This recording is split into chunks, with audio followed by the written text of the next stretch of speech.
Hey everybody, I'm gonna try something a little bit different for today, and that is pretty simply the podcast episode will be just me, Gerard Dawson.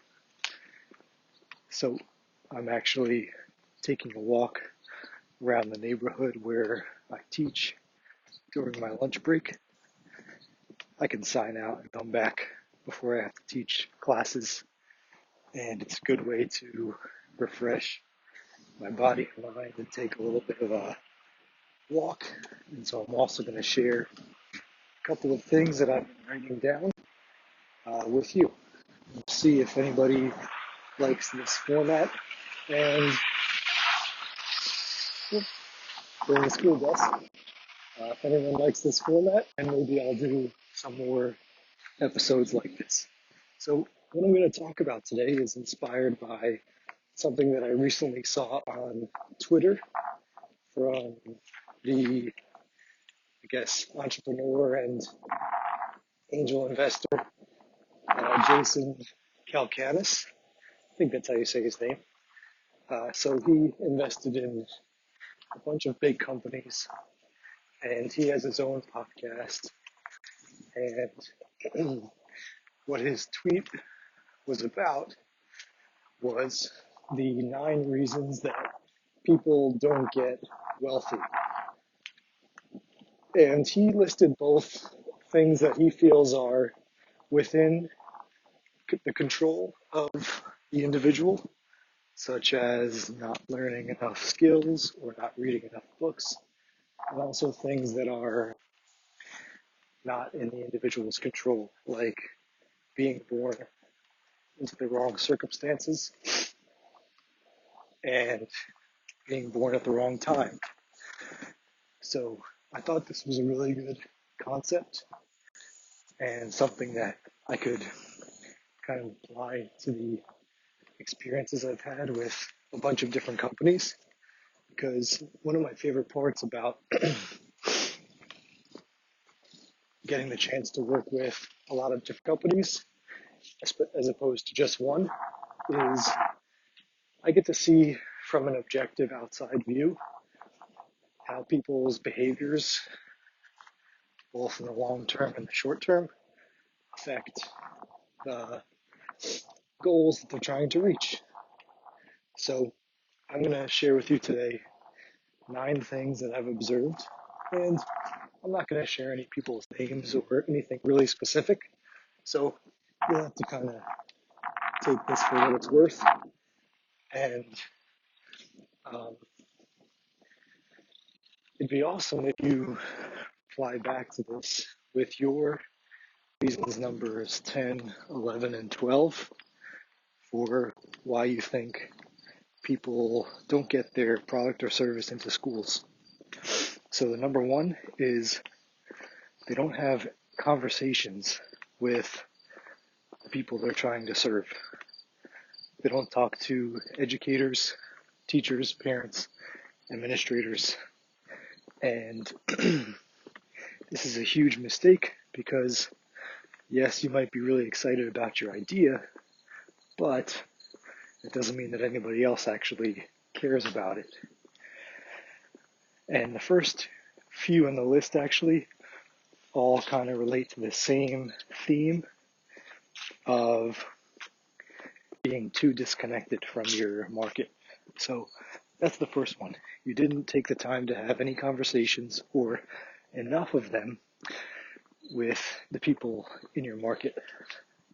I guess the other part could be that you actually did do it, but you just didn't listen or you didn't apply the insights enough to your product and to your marketing. Number 2 is there was no actual problem that you were solving. Schools have a lot of pressure to meet specific goals, and they have specific initiatives related to their student population. And they have, for example, certain things that they need to do to get funding that they need to operate and to improve. So if your product or service does not tie into any of those urgent needs, then it may be true that your product or service does not actually solve a problem for anybody. Doesn't mean it's not cool or interesting or that it doesn't work. It just might not solve a problem. Number three, sorry. This is, I guess, closely related.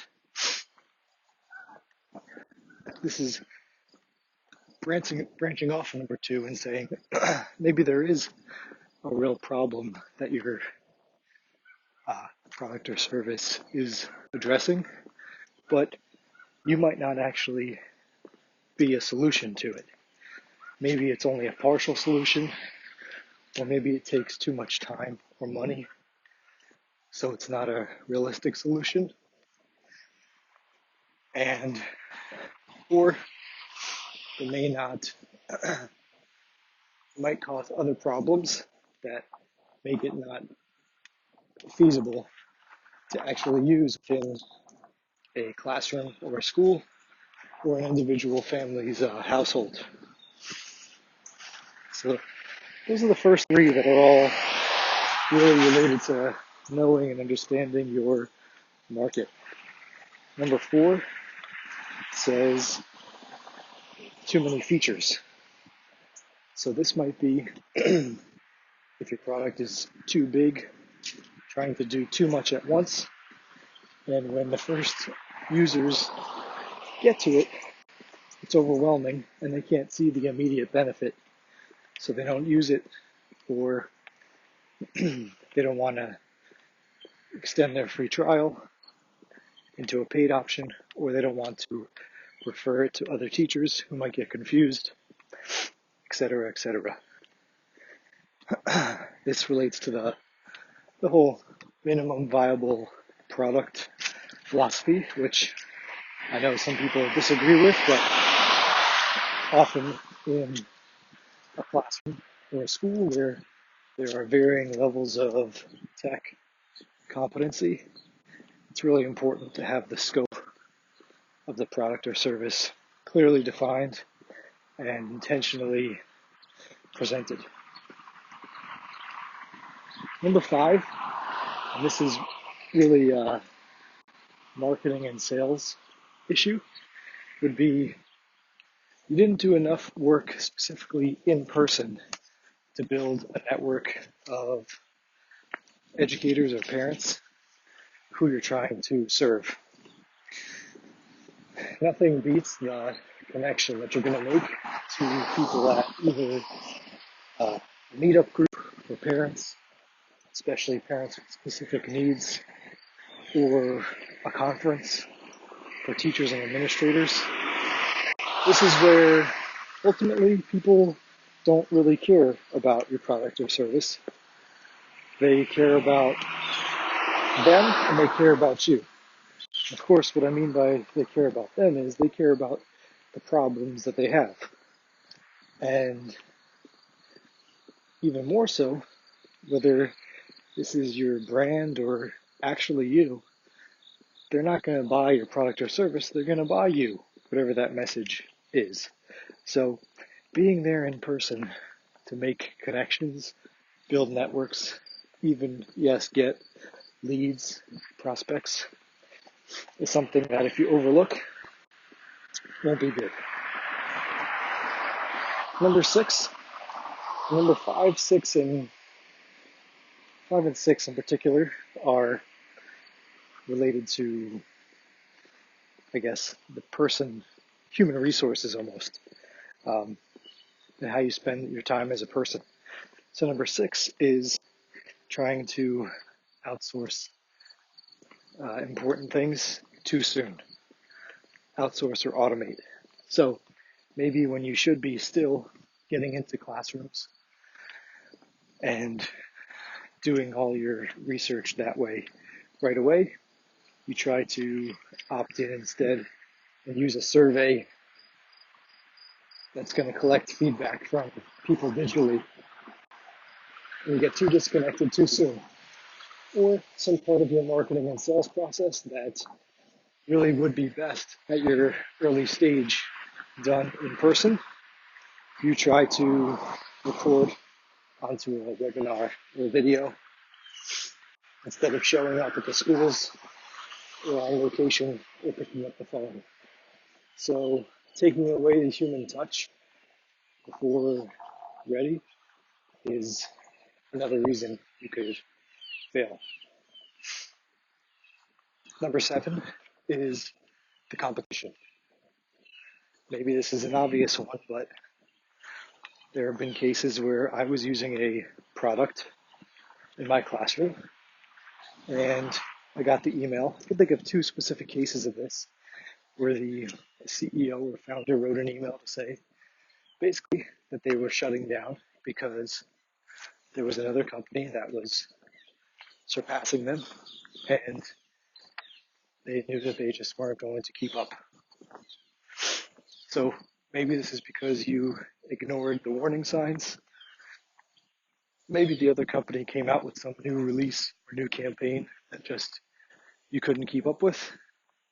Probably some mixture of the two. But that's one of the ones that's both in and out of your control. Number 8 is not enough authentic experience in the field that you're trying to sell. So for schools, this might be not enough connection to actual teachers, educators, administrators on your team, or you personally. And if you're a consumer education company, it might be not enough connection to the parents, the families, etc., that you're trying to market to. Of course, this is another one of those ones that is kind of in between in terms of whether it's in or out of your control. You can't decide once you're starting your company to go back and become a teacher and get that credibility, but you could do things like looking for team members, people in your social network, etc., who have some more of that authentic experience. Number 9, and this is also relating back to Jason Calacanis' list, is that it might just be the wrong time for you. So there are some companies, really innovative companies, who might just be a little bit too early. Maybe their product is going to solve an incredible problem, but there's just not enough awareness amongst schools or amongst parents to really sustain your company. Or the niche that you're serving might just still be too small. And again, the economics just don't work out before things catch up and you can sustain yourself. That's probably a mixture of your fault and not, because maybe you could have made more of a sure bet, but maybe some things just didn't play out in your favor. So those are the 9 reasons that I've seen. And of course, each of these is basically just an anecdote in my head. So don't take this as some sort of exhaustive list. It's only based on the experiences that I've had, either working with companies or actually observing them. If it was stuff that they shared, openly. So I'd love for you to either send me a message on Twitter at Gerard Dawson 3, or I'll publish this as a blog post at gerarddawson.org. You can leave a comment, or even just write me an email, contact at gerarddawson.org. And I'd love, especially for those with experience at multiple education startups or experience in other industries who switched into education, for you to write back with your numbers 10, 11, and 12 for why EdTech startups in particular fail. Thanks for listening, and until next time, this is Gerard Dawson. Hope you have a great day.